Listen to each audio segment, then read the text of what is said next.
over there a little while ago. It turned intellectual.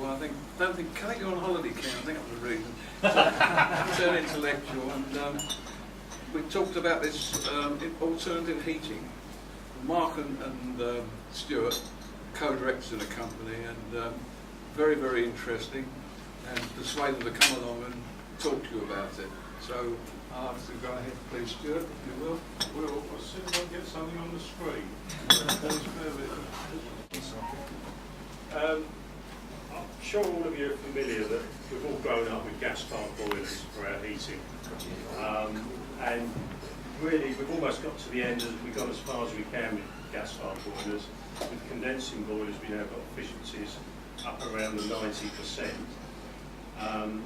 And we're sort of coming to the end. Now, domestically, something that we've been using in the industry for some time that is coming to the fore is the use of heat pumps.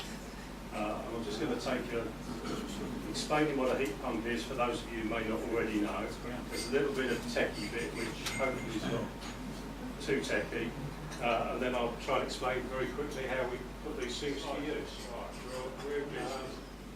So just to explain what a heat pump is, if you don't already know, it's basically built around a refrigeration machine. If we think about our domestic refrigerator at home, you've got the main components. On the left, you've got the ice box inside, which is doing the cooling. And on the old-fashioned fridges, we always used to have a coil around the back where the heat came out. So the domestic heat pump is basically a fridge adapted to do heating of the house. So moving on our slide.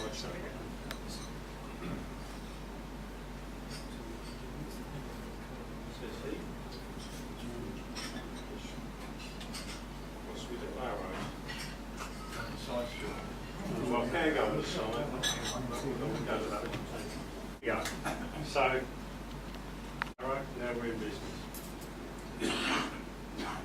So, I'm afraid I've got to start you all off with a bit of science revision. The first law of thermodynamics, which I'm sure you're all totally familiar with, is that heat is work and work is heat. And our little example there of the man with the vacuum cleaner. The electric motor in the vacuum cleaner generates heat. The man working hard generates heat. If you top the light on, he's generating heat. So that's our first law of thermodynamics, which is nowhere near as interesting as the second law of thermodynamics, which is that heat cannot of itself pass from one body to a hotter body, which in basic terms means that if you've got a tub of ice cream and you bring it into the kitchen, it will melt, because the room has to get colder and the ice cream has to get warmer. So how do we get around that? Well, we get around that with our domestic refrigerator. So that is how we overcome the second law of thermodynamics, and that's what ultimately heat pumps are all about. And the other component that's very important in this whole process is latent heat, which for those of you who aren't scientists is when you change state from a solid to a liquid, or a liquid to a gas. And this little diagram, which you're not going to be tested on this afterwards, so don't worry. If we start off with our block of ice, we're going to have our temperature up here. So we start off with our block of ice from the Arctic that's sort of super frozen. As we put heat into that, along the bottom here, we put the heat in, the ice gets warmer. But at the point the ice melts, we put in a lot of heat, and it doesn't change temperature, it's still at 0 degrees C, because it needs all of that energy to change temperature. We then, once we get it to liquid, which is water, we then heat it up, and it slowly gets warmer and warmer and warmer until it gets to 100 degrees C, when it's still water. We then have to put in this massive amount of heat to change that water into steam, and that's the latent heat that goes in. So the temperature hasn't changed, but it's gone from being a liquid into a gas. And this little diagram at the bottom, if we've got atmospheric pressure along here, we've got water, it then goes into this sort of zone, which is a mixture of water and gas, which is vapour. sort of what comes out the top of your kettles, or clouds for a better term.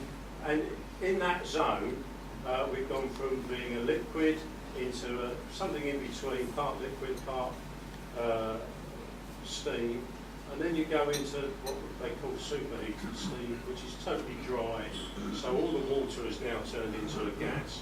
And it's this little curve which is how refrigeration and heat pumps work. And it's not water that's in the system, it's refrigeration gas. It's the old freons that are now no longer acceptable because they're depleting the ozone layer. So here's a little refrigeration cycle, as it's known. And this is a straight domestic fridge. In your fridge, as you all know you've got a compressor, you've got a condenser, which is your coil on the back. You have an expansion valve, which is what lets the pressure go, and an evaporator, which is your ice box, which is the bit that makes it cold. So we're on that little curve again that we have the liquid, the gas, and the bit in between. What happens in a refrigeration machine is we start off with a gas. We've got a little compressor, and when we compress it, along the bottom line is a thing called enthalpy, which in English is heat. Rather than temperature, it's heat. Don't think of it as temperature, think of it as heat.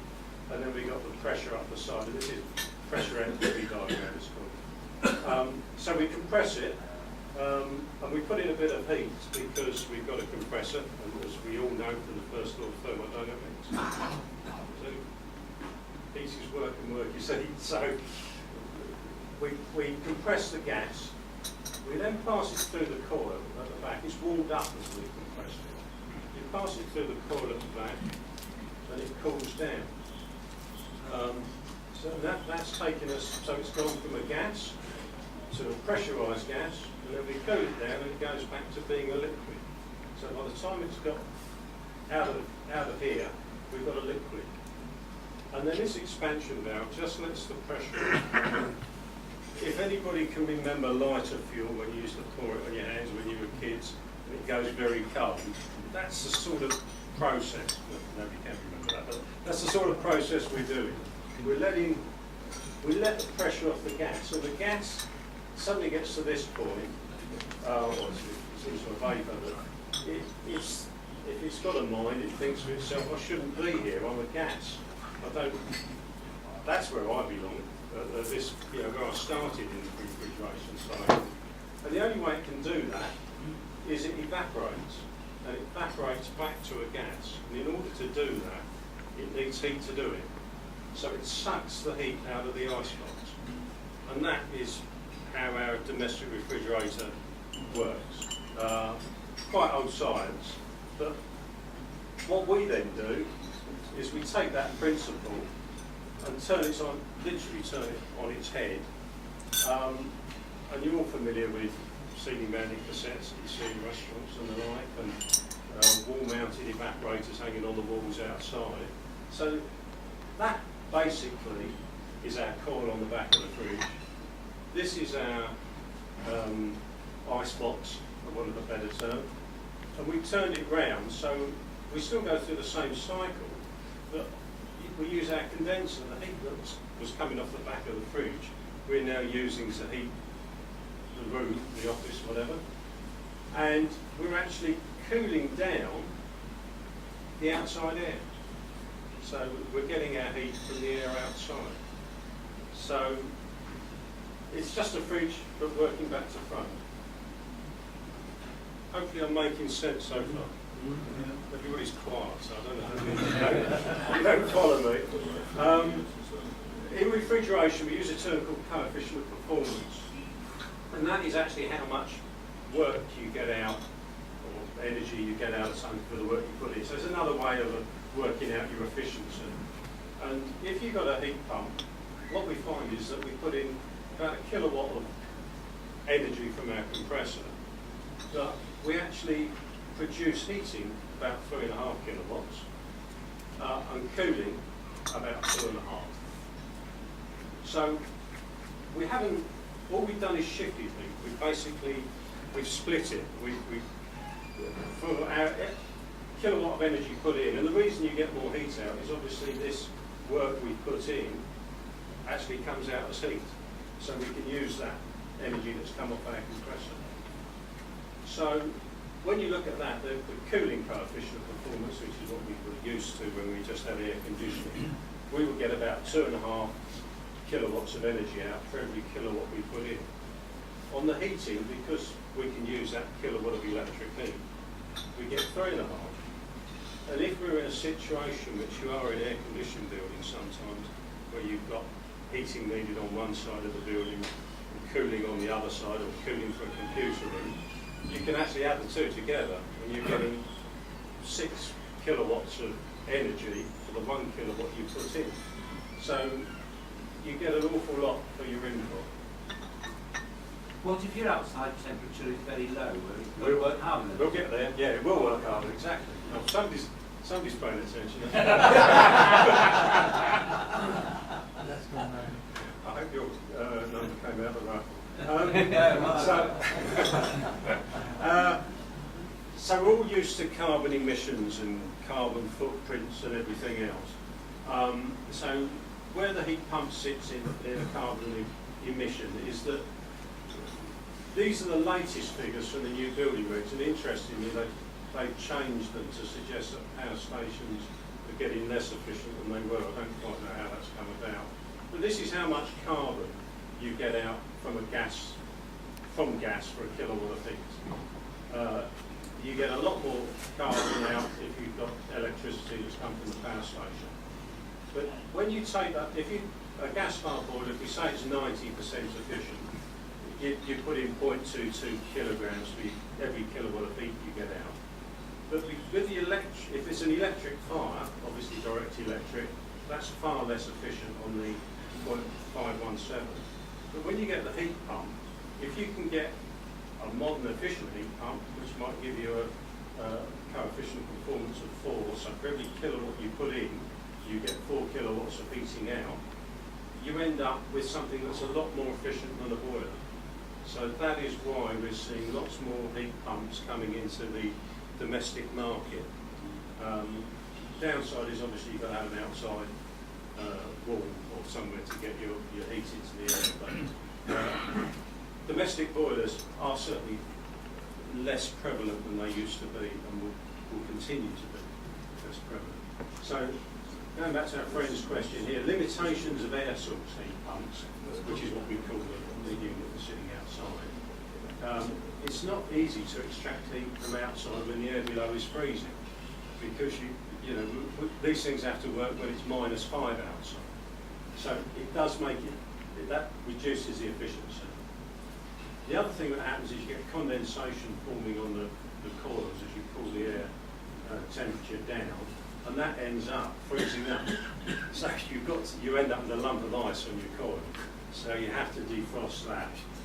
And if you want to get the hotter the air you want to get out, the higher you've got to, the difference you've got to raise the temperature becomes greater. So the efficiency goes down. So one way in which we go about achieving a better efficiency than this is to use a different medium. And what we can use is the ground, the earth around us. We can use groundwater, which is sitting below, or we can use rivers and lakes.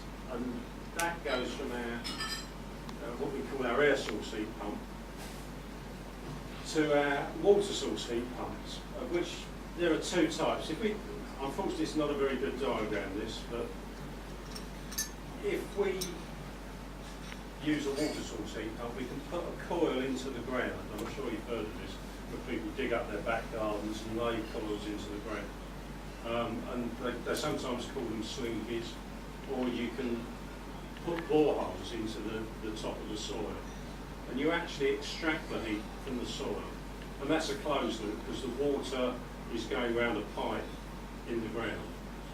They're not bad, but the efficiency, you need an awful lot of ground, and you're cooling that ground down, and if you're not very deep, the efficiency is not terrific.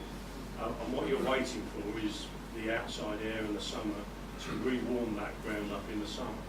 So that's what they call the closed source.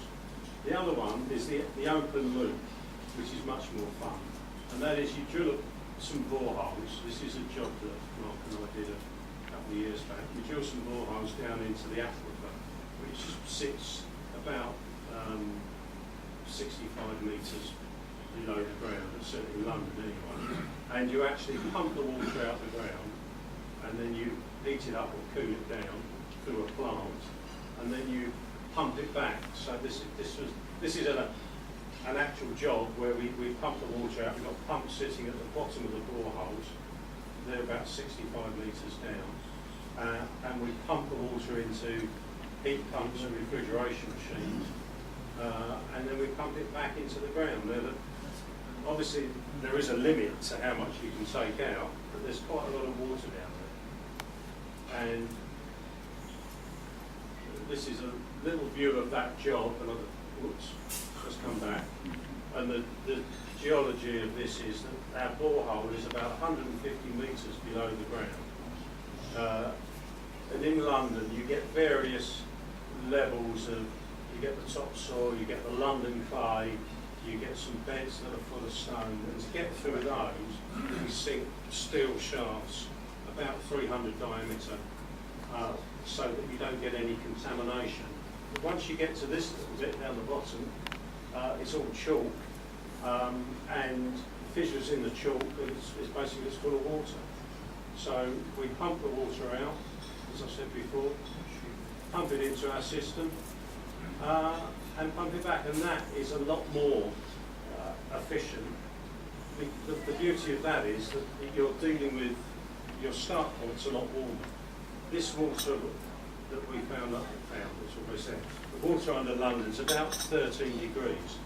So if you're trying to heat your house and you're starting your heat pump cycle with a medium that's 13 degrees, it's going to be a lot more efficient than working with outside air, which can go down to -5 or -10, depending on whatever.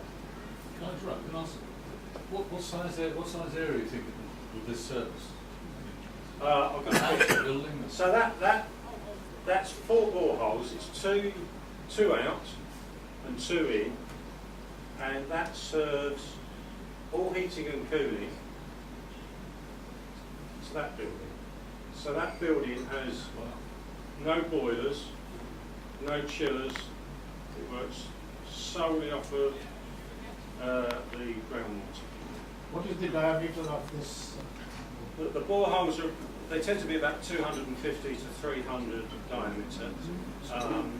That's to drop the pumps down, because you have to drop the pump down to about 65 metres, where the water level, the pump is submerged all the time. So you have to drop the pumps down. And on this one, actually tonight we're doing some maintenance, so they're taking the pumps out tonight.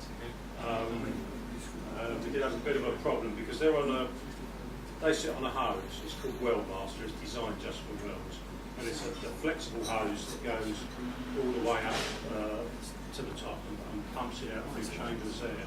And what's happened is where the pump has been, every time it starts, it's swung a little bit as the motor started. It's actually chafed the hose. We've actually been pumping the water and it's gone straight back down the borehole. So that's a lesson learned. So hopefully I've given you a bit of an overview of what I'm talking about. Does that reverse in summer? Yes. It does reverse in summer. Or mix so you get some. It's the plant that reverses. The water still comes up the same borehole and goes through, but the plant is reversing. To exude cold air? Yes. Yeah. So these are water to water. What we do is we pump that, rather than air, we pump water around. What about domestic hot water? Domestic hot water has always been a bit of an issue, because originally heat pumps would only generate water at about 50 degrees at any decent efficiency. But they are in fact making the efficiencies significantly greater. Stuart, on this building, how much energy you put in to get the... We have... one against the other, what do you say? How much to earn? We were about 1/5 of the energy that for heating and cooling is what we have to put in, roughly a fifth. The capacity of that system, cooling-wise and heating-wise, is 1,000 kilowatts. So we put in probably about 200 kilowatts of energy. Of electricity. Of electricity. Yeah. But we get 1,000 kilowatts. Yeah. Maximum duty on either side. But when they're working together, you're still putting in energy, but you're sending it both ways, so it actually gets even more efficient. So you can get up to, as we said before, you get coefficients of performance of 10. So you're putting in 1 unit of energy, and if you need 5 cooling and you need 5 heating at the same time, you know, then you're in luck. Stuart, if this is so efficient, why isn't it used so more often? Why? Well, it is being used more often. What you'll find is that boiler manufacturers now, traditional boiler manufacturers like Potterton, are now selling heat pumps. Because the reasons it hasn't been used in the past is, A, it's only getting more efficient now. It's taken a while to get there, but it is getting a lot more efficient. In fact, I mean, the new building regs are even tightening up on, you know, there's minimum coefficients of performance you've got to achieve. There are issues. I mean, drilling boreholes isn't cheap, and maintaining boreholes isn't cheap. I mean, the boreholes on that building were probably about £500,000 to drill. So it's not a. It isn't. It's not necessarily suits all locations. And in London, there are issues where London's a bit out of balance. It's got, because of all the offices, it's got very high cooling demands and not high heating demands. And there is a limited amount of water in the aquifer. It's a hell of a lot, but it is still limited. So how long will it take to get their money back? Well, on that, I think payback was probably about 3 or 4 years we worked. Yeah? Yeah. Yeah, but if you did it all over London, you'd have a problem because you'd end up warming up the water. And we have warmed up the water on that. But it started off at 13 and a half. Sure, About 16 and a half, but it has stabilised. Sure, that sounds as if that's a good idea on a large scale, but not so much a good idea No, on but a smaller on the domestic. domestic, you tend to use the air source. There's lots of domestic, sort of the eco homes, which use the slinky, which is the coil. Dig up the garden to about a metre and put a coil in the ground in your back garden, and you actually draw the heat from the ground. What's the capital cost of that? That has to replenish that. What's the capital cost of doing that? Well, the slink, Yeah. I'm not really. It's about if you want to dig a borehole down, at the moment it costs you about £9,000 per borehole. Yeah, I'm not which sure. give you 18. The slink is cheaper though. They're cheaper, you put them in the top of the ground. Yeah. But that building, Stuart, just, we get problems because that was one of the first ones that was done in London, wasn't it? Yes, it was. That building's opposite Paddington Station. I just want to tell what happened when it started running, the temperatures going up. It's a bit, the ground temperature. The ground temperature rose, the water temperature rose, yeah. And it rose only, but we were all worried to begin with because it was mainly cooling that building, so we were taking the heat and sticking it in the ground. And the temperature did rise 3 degrees, but it's now settled and it's now running fine. But we haven't, not many have been done in London prior to that. I mean, the Boris's office uses river water. Same principle, draws it off the river and puts it back in. Are you saying you've increased the temperature of the London water table by 3 degrees? No, not the whole of I'm a bit London. worried. There are. You tend to be in pockets, and what you have to go through quite a process with the Environment Agency, because if you drill a borehole, you mustn't interfere with somebody else's borehole, and it's only the water local to that building where the temperature has changed. Yeah, some other countries, this is normal practice now, isn't it? In Hungary, when they build new houses, this is the way they operate. They do the boreholes. Yeah, they've done it a lot in North America as well. Yeah, because that's my son's future partner-in-law. He's a developer in Hungary, and he went over there, and he was quite, Yeah. impressed with what they were A lot of it is doing. to do with geology as well. It's, in London, you've got to go through 50 metres of clay Yeah. to get to the water. In other places, it's a lot easier. I have been looking at a job in Mangalore, and we were worried about, it was a huge job, we were worried about how much water we'd use. But the rainfall in summer just completely replenishes it, so it's incredible now. Yeah. But it depends how easy it is to get the water. But you said you recycled the water. Why are you worried about water supply? If you're recycling it, You're not using any water, but you could be heating it or cooling it. So if somebody else has got a borehole next to where you're putting it back, either hotter or colder, then you can influence how his building operates. So he might have a super efficient building. But if you increase the heat, doesn't that surely increase the efficiency? If the water, it depends which way you're going. This building's mainly cooling, Yeah. so we'd be more efficient if the water was cooler. All right, okay, rather fine. than hotter. Yeah, what about in the It winter? does affect the efficiency, but not dramatically so. Could we have one more question? Just one, I go back to London again. The water table in London is rising dramatically. Well, they say it is, and they say it isn't. I've heard Well, conflicting. Thames Water wouldn't have gone to all that expense to put a ring around London unless they were very worried about it.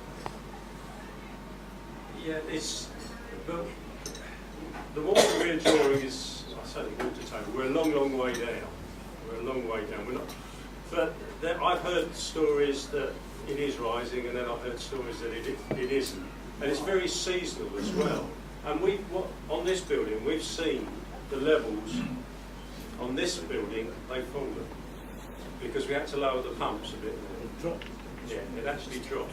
Now, whether that's because there's somebody next door doing exactly what we're doing, sucking the water out, yeah, so it could be, but the level on here did actually drop. So I've got just one more slide to show you, if you're done. There's another alternative. If we go back to our guy with a vacuum cleaner, with his motor giving off heat, if we get somebody to do a bit more vacuum cleaning, then we don't have to worry about heating the building. So Anne's got a great solution for this.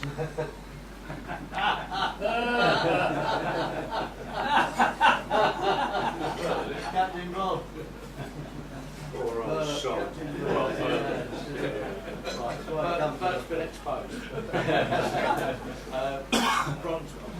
John, following this interesting talk, shall I get somebody on nuclear fission next? Thank you very much, Stuart. Very, very interesting, and I'd like to call upon Eddie Truman now to give out the thanks. Yeah, thank you, Mr. President, and fellows, and we obviously owe a debt of thanks to Stuart and Mark, I guess. It's like I'm not quite sure about Mark's part of it all, but I tried to follow it. I followed it as far as I could. I got the general gist, and it's very exciting, I must say. And it's almost too exciting for me to comprehend, and maybe that's as it should be at this stage, I guess. But I must say it's open an eye or two, I guess. Whether we're fully open or not to it, I'm not sure at this stage. But I take it from what you told us, we're going to hear an awful lot more about this. And I'm pleased, really, that we've been in the forefront of learning what is going to happen or is happening. And thank you very much for taking the time and trouble.